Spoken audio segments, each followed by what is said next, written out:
We begin today's show in Qatar, looking at the FIFA World Cup underway there, the first Arab country to host the tournament, which takes place every 4 years. On Monday, a protester ran onto the field during a game waving a rainbow flag and wearing a Superman T-shirt that read, "Save Ukraine" on the front and "Respect for Iranian Women" on the back. Today, much of the focus is on a big game between Iran and the United States that could determine who advances to the next round. Iran's state media has called for the United States to be kicked out of the tournament after the U.S. national soccer team posted a now-removed picture of the Iranian flag on social media without the emblem of the Islamic Republic in support of ongoing anti-government protests in Iran. The U.S. Soccer Federation said the change was, quote, a one-time graphic. This U.S. soccer player, Walker Zimmerman. I think, we're huge supporters of women's rights. And I know the post, like I mentioned, we didn't know anything about the post, but we are supporters of women's rights. We always have been. This comes as human rights advocates have raised alarm over the harsh and deadly conditions faced by migrant workers in Qatar who built the World Cup stadiums and other infrastructure as part of the kafala sponsorship system. Tournament organizers put the official death toll of migrant workers at 40, but rights groups and media outlets like The Guardian estimate thousands have died. For more, we go to Doha, Qatar, to speak with Abdullah Al-Arian, history professor at Georgetown University in Qatar and editor of Football in the Middle East, State, Society, and the Beautiful Game. He just wrote a New York Times op-ed headlined, "Why the World Cup Belongs in the Middle East." In it, he writes, the Palestinian poet Mahmoud Darwish once noted that football is the field of expression permitted by secret understanding between ruler and ruled in the prison cell of Arab democracy, unquote. The game, Abdullah adds, represents a breathing space, allowing a splintered homeland an opportunity to join together around something shared. Again, these are the words of Darwish. In the decades since the Arab uprisings, many countries in the Middle East have become even more repressive, making the breathing space of football feel more urgent than ever, Abdullah Al-Arian wrote. We welcome you to Democracy Now! Why don't you just elaborate on this and the whole context of these games? Yeah, thank you, Amy. I mean, I think, when we consider, the conversations that have been had around the Qatar World Cup, and we're talking, a process that began all the way back in 2009 when Qatar made its initial bid to host the games. It was approved in 2010 by FIFA's voting body under, obviously, major clouds of suspicion, given the kind of levels of corruption that we now know all about within FIFA. And then, of course, a number of other questions and legitimate concerns were being raised around the conduct of the planning for the World Cup. And so I think, there are so many different conversations that are being had around this event, and yet there is something that's also lost in all of this, which I, try to kind of share a little bit in some of what you've just read, in terms of thinking about kind of what football represents, especially considering that some of the critiques that were shared over the last decade or so tended to be around the idea that this region lacks a football history or a football culture, that it's not deserving in any way of kind of hosting a major event of this sort, and focusing obviously exclusively on the question of Qatar as opposed to kind of what this might represent for the broader region, given what we know. Qatar is a country in which only about 10 to 15% of its population are actual Qatari citizens. Everyone else who lives here hails from elsewhere, whether we're talking about the migrant worker population, whether we're talking about many generations of Arabs coming from places like Tunisia and Egypt and Lebanon and Palestine that also are kind of sharing in this event. And so in that sense, I think there is a kind of an important historical component to the event in terms of what football has represented historically in the region. Of course, this goes back to the colonial days when it was being introduced by British and French officials as a way of kind of instilling discipline and kind of civilizing the local populations. And then, of course, moving forward, it then becomes kind of internalized and embodied by nationalist movements that are then using football as a means of organizing collectively on the basis of achieving their own liberation against colonial rule. We see that, for instance, in the Algerian case, where the FLN, which fought the Algerian Revolution against France, formed its own team in exile. and went on to kind of spread awareness about the Algerian case to the entire international community in the late 1950s and early 1960s. And so, there is that kind of historical component, even in a place like Qatar, where football was introduced through the oil companies that came with the British colonial presence back in the late 1940s. A Qatari league was established in the early 60s. And then, of course, Qatar itself is not independent until the early 1970s. And so there is a kind of a deeper history there that I think often gets lost, especially when we consider some of the more recent history, for instance, in thinking about the uprisings going back to 2010, 2011, the way that, football fan groups, or ultras as they're known, had much deeper experience in terms of confronting the repression of state security forces in places like Egypt and elsewhere. And so we saw, of course, examples of them withstanding the brutality of the Mubarak regime security forces when it was desperately trying to cling to power in the face of a massive uprising. And so I think all of these stories being interwoven with the daily experiences, with the political, social, economic development of the region, I think was certainly part of the story that unfortunately has been lost in all of the kind of conversations around the World Cup. And I think we're seeing it now manifesting in terms of the success of many of the teams in the region that have been performing quite well here. I'm thinking, of course, about Morocco's historic win, even Saudi Arabia's win against Argentina. There is a kind of an atmosphere of this being a kind of a home field advantage, not just for the Qatari national team, but really for teams from across the global south in Asia and Africa. Can you explain the kafala sponsorship system? Yeah, so the kafala system, which there's been a lot of discussion around, was the kind of migrant labor governance structure. This was something that was put in place initially by British colonial authorities at a time when they were trying to preserve their own interests, as they were recognizing the fact that in the process of trying to secure their economic interest in the form of the oil sector and gas sector, or in terms of maintaining security, in terms of their presence, that they wanted to tie all of the migrant workers to their sponsorship, meaning that their employer would dictate the extent to which they would be allowed in the country for how long. And so things like changing jobs were not permitted without the permission of the employer.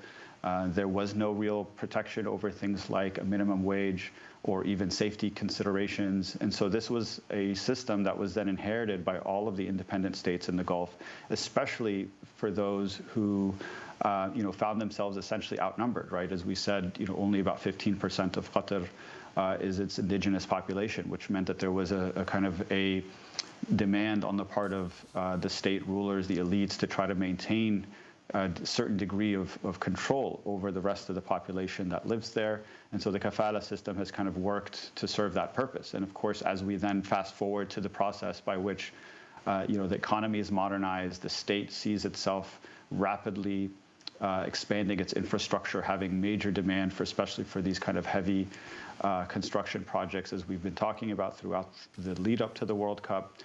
That we're seeing kind of the edges fray on the system to the point where the exploitation has become far more stark. We've seen, obviously, a lot more questions about things like the lack of basic safety provisions, questions about things like wage theft. We've seen retaliatory deportations. And so there are concerns that have been raised on the basis of the kind of the rapid hyper-modernization that's occurred, especially, I would say, in the last couple of decades, not just in Qatar, but really kind of region-wide. We've seen the same thing in the United Arab Emirates and Saudi Arabia and elsewhere. On Monday, the U.S. coach and players were questioned by Iranian journalists. This is the team captain, Tyler Adams, being questioned. First of all, you say you support the Iranian people, but you're pronouncing our country's name wrong. Our country is named Iran, not Iran. Please, once and for all, let's get this clear. Second of all, are you okay to be representing a country that has so much discrimination against black people in its own borders? And we saw the Black Lives Matter movements over the past few years. Are you okay to be representing the US? Meanwhile, there's so much discrimination happening against black people in America. My apologies on the mispronunciation of your country. Yeah, that being said, You know, there's discrimination everywhere you go. You know, one thing that I've learned, especially from living abroad in the past years and having to fit in different cultures and kind of assimilate into different cultures, is that in the U.S. we're continuing to make progress every single day. Meanwhile, earlier at the World Cup, Iran's football coach, Carlos Queiroz, confronted the BBC correspondent, Shema Khalil, as she tried to ask him about the protests in Iran. Do you not think that it's fair to ask the question? No, I'm asking one thing to you now. Yes. The press conference finished. Don't you think it's fair also to ask other questions to the other coaches? That's the only question I'm making. Absolutely, but I'm asking an Iranian player about his own Why country. don't ask to the other coaches? Why don't ask Southgate about what do you think about England and the United States, the left Afghanistan, and all the women alone? But this is an Iranian player, Mr. Queiroz. Professor Abdullah, if you can talk about this, the dropping of the logo within the Iranian flag, but also the Iranian team itself not singing the Iranian national anthem, which seemed to be in solidarity with the protests in Iran. They would later sing it at another game, but extremely significant given they have family at home, not to mention they're returning home. So if you can talk about this moment today as the two teams are going to play each other. Yeah, I mean, it's really interesting, especially when we contrast with the last time that both of these teams met one another. So going back to the 1998 World Cup, in which the U.S. and Iran met, and at that point we saw a lot more kind of conciliatory gestures. There was kind of attempts to, you know, the U.S. team brought a bouquet of roses to present to the Iranian team. We saw conciliatory gestures from the Iranian president at the time, Khatami, and Bill Clinton, both kind of saying, you know, maybe this is a chance for a new opening. Of course, we didn't really see that happening, and so it's really quite, you know, a stark contrast to what we're seeing now. I mean, I think, you know, the U.S. kind of mini protest on its web presence, I think, you know, in some ways it's kind of unprecedented. I don't know that we've really ever seen two teams that are going up against one another on the field for one team to kind of take on a outside protest against that team's on a kind of a political basis. And I think to that extent, I think this clearly you know, demonstrates the extent to which there is a recognition that there could be change coming, or that at least the protest movement in Iran is something to kind of, you know, give a little bit more hope to.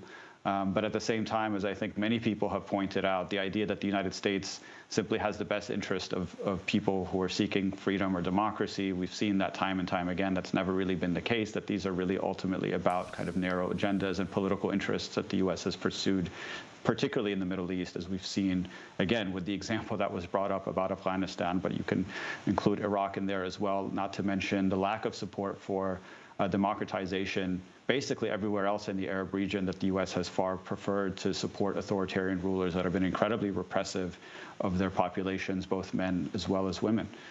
So I think that there's certainly a kind of obvious hypocrisy here that has been called attention to time and time again. And at the same time, going back to the question of the Iranian players caught in a really difficult situation, you know, that has perhaps even impacted their ability to kind of remain focused on the task at hand, which is to perform on the field. They certainly had a really great performance in their second match, not so much in their first match. And of course, now all eyes will be on how they perform today. But of course, there are far more serious things going on back home, as you mentioned, thinking about, you know, having to balance between the demands of what the state expects of its national teams. And I think we see this with basically every national team is meant to be there to kind of represent their country, their government, their state.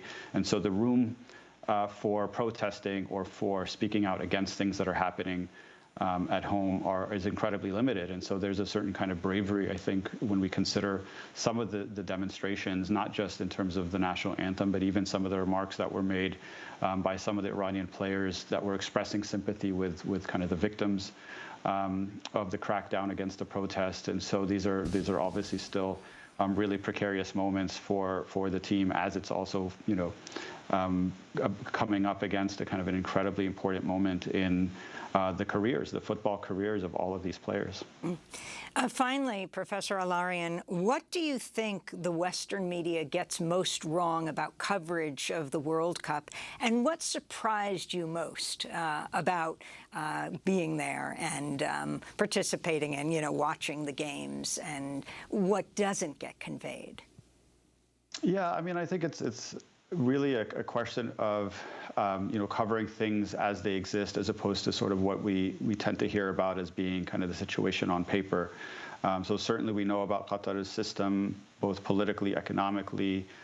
We know about the kind of the cultural questions that have come up, and I think that for people who tend to do research on the region, who do activism within the region, or have been here on the ground covering a lot of these really serious questions and a lot of the important issues that have been raised, tend to get it right in a way that people who are doing all of that work from a distance and doing it from a context that kind of smacks of a sort of Orientalist outlook that tends to treat the region as exceptional rather than thinking about it as kind of part of a global system of exploitation. For instance, if we're talking about the migrant labor issue, right, that Qatar doesn't exist in a vacuum, but is rather beholden to, multinational corporate interests that are also dictating the flow of labor and capital in many directions, as opposed to kind of thinking about it as purely an isolated case.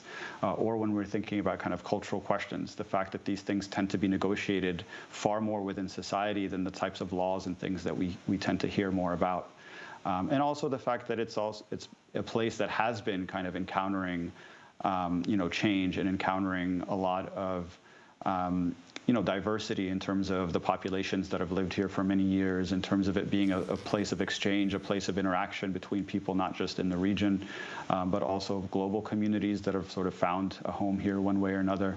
I think there is something more happening quite often than what we've been led to believe on the basis of kind of some of the more superficial or sensationalist reporting. It's not to say that there's not a lot of room for critique, and I certainly welcome that, particularly on the part of people who've been consistent in their criticisms elsewhere and will continue, hopefully, to do so with regard to the very serious issues that exist here. But I think in terms of, seeing the oftentimes, reliance on just kind of cultural arguments or just referring to this as sort of being, I think we've seen this a lot from some of the commentaries, particularly coming out of Europe.